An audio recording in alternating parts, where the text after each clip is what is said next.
Yes, sir. What's good, YouTube? It's your boy RegDolla. Welcome back to the GOATED MYNBA series. And free agency is done, so we about to recap that right now. And I'm gonna go through basically most of the transactions and look at the rosters.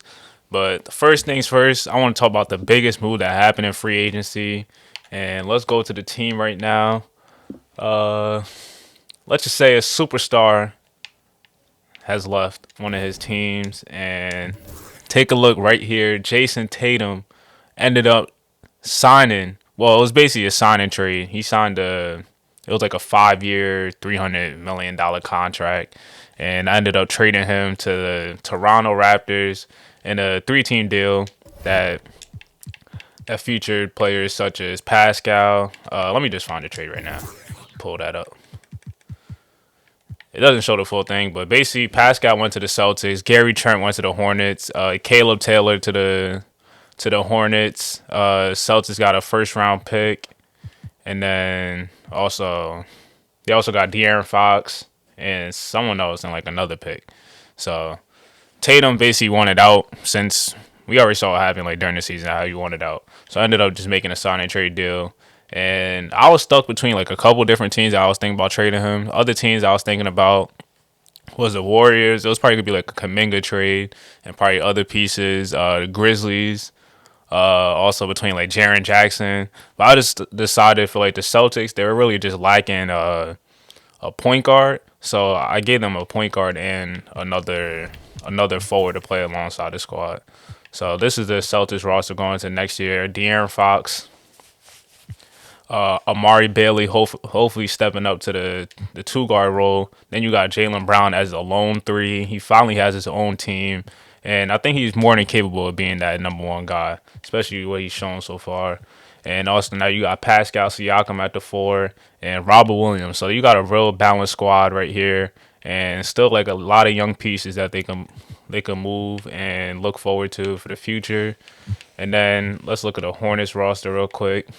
They added Gary Trent, so now LaMelo's back to the de facto point guard. Gary Trent at the two. You got Caleb Taylor, that's still up and coming and has a lot of potential at the backup spot coming off the bench. Miles Bridges getting pushed back to the three, and Royal Paris at the four, either Kendall Brown. And then we also made a trade, Mitchell Robinson for Miles Turner. But let me let's basically just take a look at the rosters going after free agency. So Sixers still got this big three of Harden, Embiid. The big piece that they really added, they traded for Josh Hart. It was a Matisse Thybulle trade that ended up being a three-team trade. Also added Dennis Schroeder coming off the bench. So this is the Sixers roster. They got a 95 overall. I don't even think the overalls really matter, but we could just go through that. Giannis also signed a 5 year, $300 million extension. It says 4 years because it's a player option, but 5 years, $300 million. That's bread. They also added Josh Christopher to the trade. Why not a trade? They ended up trading for Josh Christopher. Signed Derek White in free agency. They re-signed Chris Middleton. So this is the Bucks roster. Not as good as they used to be, but still a contender with Giannis on the squad. That's for sure. I'm about to say the Anthony Davises. The Chicago Bulls basically roughly kept the same roster, just added a couple of fringe role players and veterans such as Markieff Morris and Victor Oladipo. Nothing really too crazy. The Cavaliers basically brought back their same roster after making it to the finals, but got swept. Niggas got mopped off the floor. The Celtics, we just saw their team. The Clippers, they added Malcolm Brogdon, so hopefully this is the point guard that they needed for their championship hopes. This might be the last run that they can make. They have a 34-year-old Kawhi Leonard, 92 overall, and you got PG. And I think they have a really overall. I like the roster like balance. They added Devontae Graham, who was scorching hot shooting. You also got Tim Hardaway Jr., so they added more shooters to the squad that they needed. The Grizzlies made it to the conference finals, but now they're in the Eastern Conference this year. And they basically kept the same roster roughly. Did they add any pieces? I don't really remember. Yeah, this is basically the same core, the Grizzlies squad. The Hawks, a little bit same thing with them. They added Daniel Gafford and also drafted Cleve Kingston. So hopefully address the big man situation. And I think they probably are lacking like another wing defender that they're probably gonna need to address. But the offense is a 99, defense is at 87, and hopefully with the full season of Trey Young and Shea in the backcourt, they could do some things. The Miami Heat added Bogdanovich. They needed more shooting to the roster. And the thing with Miami that they're really lacking is that second star. Like Tyler Hero, he's a good player. Jimmy Butler is 35 years old. But they just really need that second guy. I don't know how they're gonna get that yet. But maybe we'll see if Tyler Hero really has that true breakout season. But if Tyler Hero is basically a second option, you're not winning a championship. The Hornets, we basically showed the squad. I like this team. Probably better than with De'Aaron Fox because I think Gary Trent might have his legit breakout year.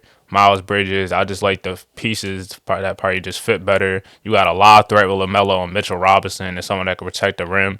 So I like this Hornets team a lot better than last year. The Jazz, this is a team that's gonna be like looking to like really break it up. Look for Rudy Gobert to probably be on a trade block. So is Jeremy Grant, two players that can contribute on championship teams. You also got Cam Reddish and Colin Sexton taking 2 flyers on a 25 and 26-year-old, see what they could do. And then you got a lot of other young pieces. Obi Toppin is also here. But you got a lot of young pieces such as Dior Johnson, Joe Banks, Scott Kane. So look for the Jazz to probably blow it up as the season goes on. The Sacramento Kings, they got the #1 pick. They got Reggie Mack and Tyrese Halliburton, the backcourt of the future. And we ain't gonna fuck around with this. You know, I ain't the GM that's gonna trade Tyrese Halliburton for no reason. The nigga that wanted to be there and turn it around. I think this is about to be arguably one of the best backcourts in their prime, especially in a couple years. You also got Latrell Cross, a rim protector. AJ Griffin is only getting better. Jordan Poole as a 6-man. So I like this Sacramento team. They got a 93 overall, and they have a really young squad. The Knicks. All right, this is probably the biggest move. The Knicks is finally going all in. They added their superstar player that they've been looking for with Donovan Mitchell, while also keeping R.J. Barrett, and they have DeJounte Murray, and they traded for Miles Turner too. So I like this Knicks squad. The only thing a hole that they might be looking to fill as the season continues is that 4 spot. Their starting 4 is a 35-year-old JaMychal Green. They're gonna need to probably upgrade with that as the season goes on. The Lakers, they got Jimbo Jackson, added Franz Wagner in free agency signed him as a restricted free agent. The Magic didn't match because they drafted Jabari Mack. Also added Jalen Noel, someone who was a good bench piece for the Chicago Bulls. Then other than that, they have a lot of young pieces. Drafted Danny Tyler, drafted Moses Johnson, and they're definitely gonna look better team than last year. They were shitty. The Magic, you got Victor Wembanyama, Johnny Davis, Jalen Suggs brought back on a 5-year deal. Still got Cole Anthony, Tevin Wilson, Jabari Mack. So this is a really good young core. Average age 23 years old. Overall is not that good, but I think in the future, in a couple of years, they're going to be a team to be reckoned with. The Dallas Mavericks, I think this team definitely has a chance to win it all. Luka Doncic on the roster. My biggest concern is probably the defense. They have Sabonis at the 5, but to make up for that, they have Jonathan Isaac, who they brought back on a 3-year deal. Fred VanVleet, Dylan Brooks, Malik Monk. So, and they also added a backup, Precious Achiuwa. I like the roster like overall, especially offensively. You have players that could take off pressure off Luka, and probably the rim protection at the 5. I don't know if Sabonis could be the 5 on the championship team, but we'll see. That question remains. You still got this trio: Kyrie, KD, and Ben Simmons. They haven't won anything yet, but they still a good squad. Basically, had the same roster. Well, not the same roster, the same core. The Nuggets. I don't know. I say this every year. This could be the Nuggets year. They have Jokic. They have Jamal Murray still. OG Anunoby. If Shaedon Sharp could take that leap and be that de facto third guy, then they could be there in the finals this coming season. Indiana Pacers, you got the backcourt, Keontae George and Dior Wright. I think Keontae George is in for a breakout year. He's going to definitely be a 20-plus point scorer. It might be an early candidate for most improved player. Who else we got? Chris Duarte, PJ Washington, the players that was here before.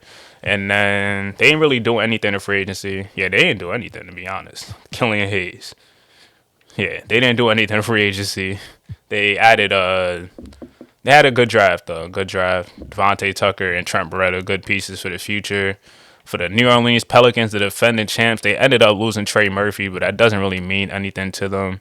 And this is another team that really didn't do anything. The only thing they did was add in Landry Shamet to the roster, but they're still the defending champs back to back, and they're looking to three-peat with the same core.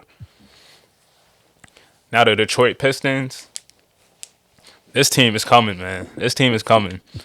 They had home court advantage in this past year. Cade Cunningham, Paolo Banchero, Tyree Smith, who was really impressive as a rookie, especially in the playoffs. Sadiq Bey.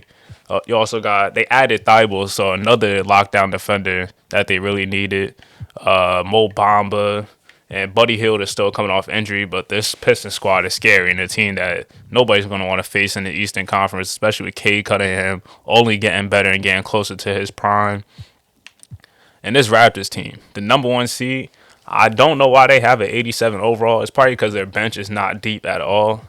But they have a legit big three. Probably the best big three with Jason Tatum, Damian Lillard, even though he's 35 years old. But you still have Scotty Barnes and Jason Tatum. 27-year-old Jason Tatum and a 24-year-old Scotty Barnes. You also got DeMar DeRozan coming off the bench. Bobby Portis at the 5. And then you got Blake Wesley that could fill in at the other guard spot along Damian Lillard, or if Dyson Daniels steps up. But they basically sacrificed their depth to get another superstar, and we'll see how this works out. They were the number 1 seed last year, and they're definitely going to be a team that's a championship caliber team. The Houston Rockets, Jalen Green, Chet Holmgren, basically the exact same core. They didn't add anybody new to this roster, so same roster as last year, but coming back with more experience. And I think Chet was injured in the playoffs too. San Antonio Spurs, they didn't do anything really too crazy either. They brought back Devin Vassell on a $22 million a year contract. And this is also a really young roster, but they might be looking to make some noise and take that leap. Next squad, D-Book, Ayton, same Sun squad. CP3 retired, but they drafted Adrian Sparks, one of the best floor generals in the class, and we'll see how he does as a rookie. Maybe he might get the starting spot, or they might start campaign. And the OKC Thunder, this team is so confusing because they have so much young guys. You have, especially in that play the same position, you got Josh Giddey and Trey Mann. You got Nick Smith, and you drafted Mo Davis. You have Marcus Payne, and you also got Freddie Hobbs and also Deion Jones at the 3 spot. The only position that they really don't have a logjam at is at the 4 spot with Mario Ellington. They also at the 5 they got Onyeka Okongwu, Kyle Filipowski, Justice Augustine, and Malik Wright. So it's gonna be hard to see how this rotation is and where the players get minutes, and they're probably gonna need to make a trade or something. All right, the Minnesota Timberwolves. Another big trade that happened was James Wiseman and Moses Moody getting traded for Karl Anthony Towns. And now the roster is looking like D'Angelo Russell, Anthony Edwards, Josh Bridges, Jalen Johnson, and James Wiseman as the starting 5, with Moses Moody being a 6th man.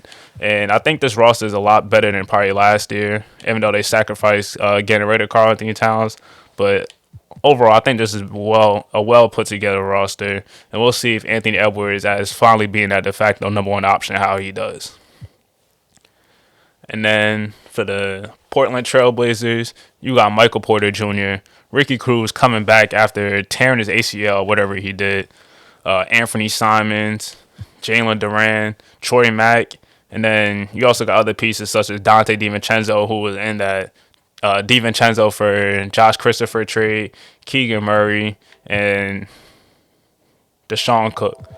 So this is a better roster. They're probably going to be looking like a better team, and a team that's looking to be at least a playing squad next year. Golden State Warriors. Now you got Karl Anthony Towns, Jonathan Kuminga, and a 37-year-old Curry, alongside with Wiggins still being there, Klay Thompson still being there. They drafted Rico Ryder. So we'll see how this Warriors squad looks. They had a disappointing year. I think they was in the play-in. I forgot if they made the playoffs or not. But they added another all NBA caliber star to the roster and one of the best shooting big men of all time, alongside with two of the best shooters of all time. Well, the best shooter of all time and arguably top 5 shooter, Klay Thompson, wherever you want to put him. And then the Wizards squad. This is probably one of the most intriguing rosters. You got 4 prodigies. 4 high school prodigies. Scooter Henderson, who went straight to the G League and was one of the youngest players to play professionally. You got Marquise Allen, who was number 1 in his high school class. Rich Mack, who is the most dominant man that we've seen since Shaquille O'Neal. And we know who Imani Bates is. Even though he's not living up to the hype in real life and at Memphis. But he definitely has the potential to be a really good player. And then you also got other players such as Karis LeVert, Kevin Huerter, a shooter to the roster, another prodigy in Marvin Bagley, Denny Adia, Ty Washington. So this Wizards squad, I think they're young, but they're gonna be nice next year with the top 3 guys. And then the expansion teams, the Seattle Supersonics, they got Austin Mack alongside Julius Randle, Christian Wood, Terry Rozier, Grady Dick, Kevin Martin Jr., Jordan Clarkson. So the first year that Seattle's back, we'll see how they do. And then the last but not least, we got the Las Vegas Lions getting James Bucknight in the free agency. They also drafted Jeremy Goodson. They got Bones Highland, Jaden McDaniels, Isaac Okoro, Porzingis, Trevor Keels, Marjon Beauchamp. So I like this roster. I probably like this roster better than the Seattle Supersonics. And 2K agrees with the overall. But that's basically it. I wanted to show you guys the rosters after free agency. But next, you know where we're going. It's the Summer League. So that's going to be the next episode. If you enjoyed this, leave a like button, hit the subscribe button. It's your boy, RegDolla, and I'm out of here.